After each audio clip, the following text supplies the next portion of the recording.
Hey everybody, it's Chris, and I totally forgot to film an opening for this video somehow, so here it is. This is a Top 5 Wednesday video. Top 5 Wednesday was created by Ginger Reads Laney. I'm putting a link to her channel and also to the Top 5 Wednesday group down below.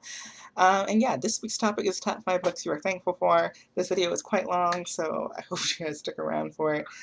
Trigger warnings for the books that I talk about. There's books about sexual assault, child molestation, and eating disorders within the books that I'm going to be talking about. So just giving you guys a heads up on that, and I hope you enjoy the video.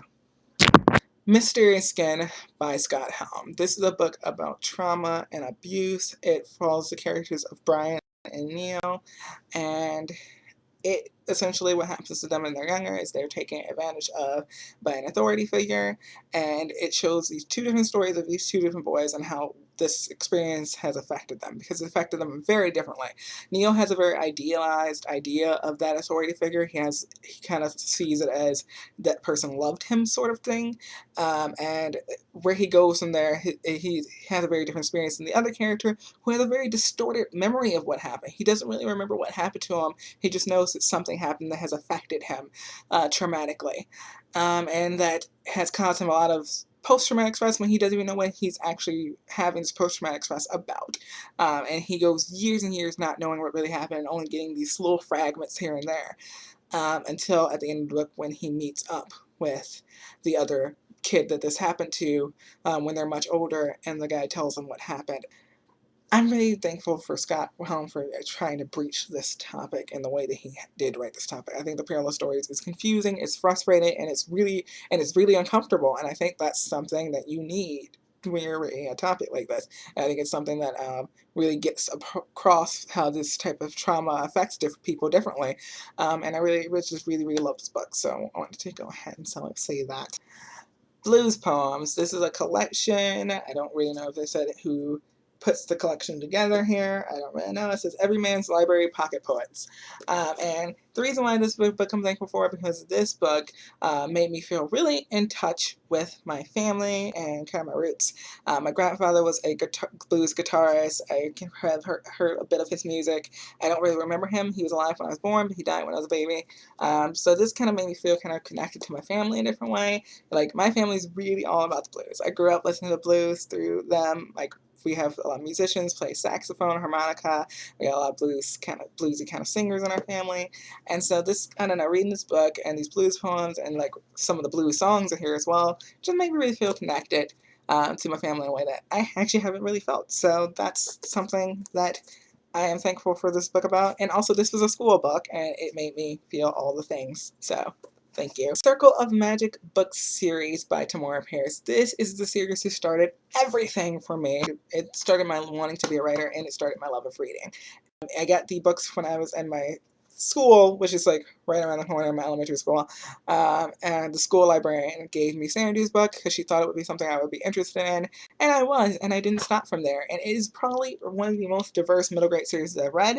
Tamora Pierce, I think, did a really great job with that. Jaja and Briar, who are the third and fourth book of the series, are characters of color, and they are throughout all the books, obviously. It's about these four kids who kind of join this bond, this circle of magic, and they get this bond together, and they get stronger. Their magic gets stronger, essentially. And you get to follow them through this series into like other series when they get a lot older. And you can definitely see how the things that happen in these first four books that are middle grade affect them in the YA books that happen later. And I really just think Tamora Pierce's writing is amazing. Tamora Pierce's influence on me really kind of started my love of writing. The first story I wrote for young author was a fantasy story, and that is all Tamora Pierce there. She writes really strong characters, really fantastic dialogue. Her descriptions are beautiful, and she's like my idol as a writer, at least.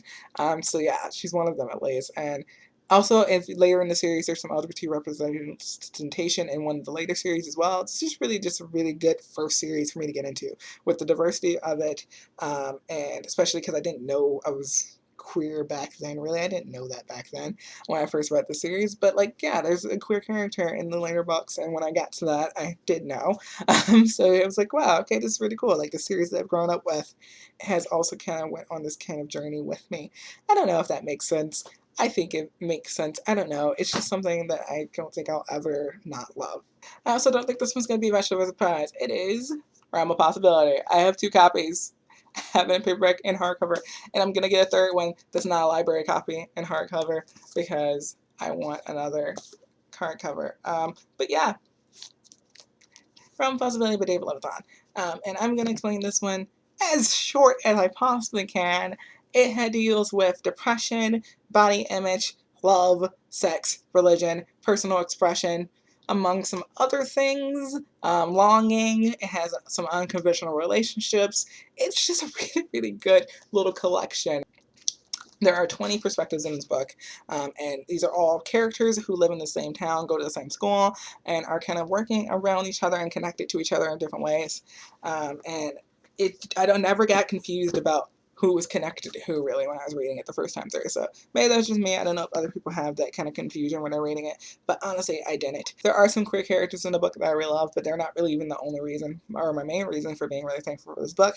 But were some of the first gay characters that I read, and they are Daniel and Jed. They are the beginning and the end of the book. They are like the bookends, and they are a couple. So yeah, there's a couple who are separated by all of this book, but their stories are really nice, and I really enjoyed them, and they are mentioned in other people's stories as well. But yeah, I really love those two characters. There's a character in here who I don't know her name off the top of my head. I should, because her section is beautiful. It's really about longing, and it's something I think a lot of people can relate to. She's in love with a straight friend of hers, and she writes 8 love songs to her that she never plans on giving to the girl, called Love Songs for Elizabeth. And they're 8 beautiful love songs about longing and wanting someone who can't love you back. And I think I just really connected to that at the time of reading this in high school. So yeah, that was a thing. But other things that happen in here, there's a character who obviously has some really big body image issues, who's a male character. There's a male character here with huge body image issues, and that was definitely the first time I encountered that in a book. And I was just like, okay, this is interesting. There's some 2 characters who are kind of contemplating having sex for the first time, and that was a big chapter in here, and that was really interesting. There's a character all about a very religious character, and she ends up connecting to a character that's very not expecting her to connect to. And I don't know, it's just something that I really loved about this when I first read it, and then every time that I've read it since then, it's just how good David Levithan does at writing each of these characters. Like, every character's book could have their own book, honestly. A Trick of the Light by Lois Metzger. This is a book about a character named Mike Wells. It is from the perspective of his eating disorder. So this is this is the narrator of the story. You might not even understand who it is at first when you start reading it. It is Mike's eating disorder. I have an eating disorder. I've suffered with it for a couple years. And I've gotten a lot better. Like, I've had body image issues forever, but about 2 years ago, I got to a point where I wasn't really eating. I was overexerting myself with exercise, and it just got to a really, really bad point. But people noticed, my sister noticed, my mom noticed, my boyfriend noticed, and I got some help. And that was a really good thing. That's something that I needed. When I picked up this book, it was around a time where I had relapsed. I had gotten to a point, was in an accident, I had been laid out for a while, and once I started recovering, I stopped eating. Again, I got to the point where I wasn't really eating, I was eating a lot less, and it wasn't good for me, it wasn't healthy. I had just picked up this book around that time. I started reading it, and what's scary about this book is, it's independent professional eating disorder, but what was really scary about it for me was that the things that Mike was doing were things that I did. There were things that I did, there were things that I didn't think were bad when I was reading it. Like, there was things that he would do that I'd be like, oh man, I should have done that. No one would have found out. You know, if I had done that, no one would have realized that this was happening, and I would have been able to keep doing it. I had thoughts like that, and I think that happening when I was reading this and that scaring me, helped me out a lot at that point. It helped me get back on a better path. I mirrored what happens to Mike so much in this book. It's crazy. And to be agreeing with an eating disorder as you're reading a book is not something that was okay, and I think I was realizing that by the time I got to the end of the book.